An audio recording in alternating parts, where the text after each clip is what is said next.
I have a very good friend, and he was recently diagnosed with melanoma in his brain. And we wound up losing him, and it took him very fast.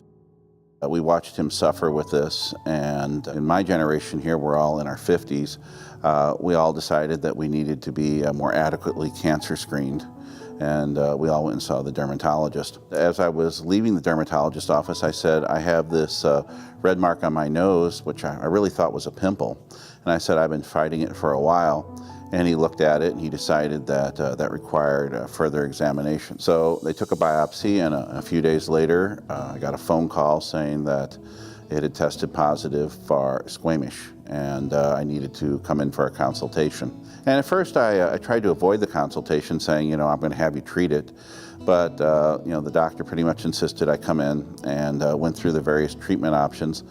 And it was decided upon that it was going to be Mohs surgery. I got home that evening, I started reading about it, and it was very obvious it was the right decision for that. I've had a few other procedures with exceptional results at St. Louis University, and so you know, we called their Mohs clinic and made an appointment to come in for a consultation. You know, Mr. Knoll came in with his first skin cancer, so never having anything like this in the past.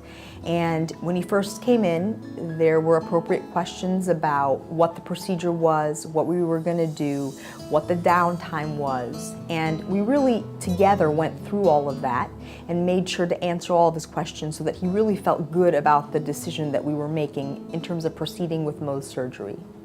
And then, you know, we also had a nice discussion about how to fix the area after we were done with Mohs surgery.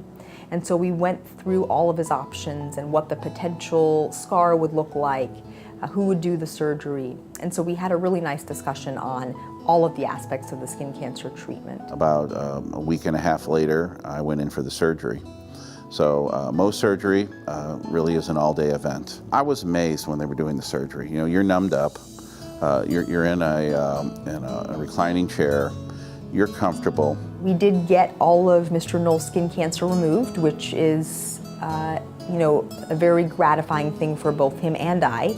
And then we went through the process of, you know, suturing the area closed so that it heals nicely, because it is in such an aesthetic part of the face that you want to make sure that things look as close to, you know, normal for him as possible. I was shocked, you know, by the second or third trip through, you know, I was actually thinking that they weren't going to be able to put it back together.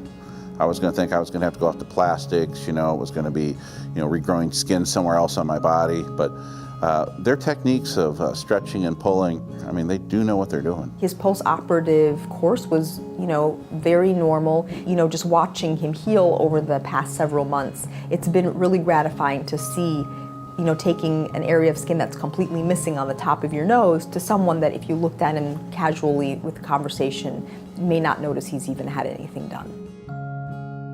Anytime the word cancer is used in your name, it's disconcerting.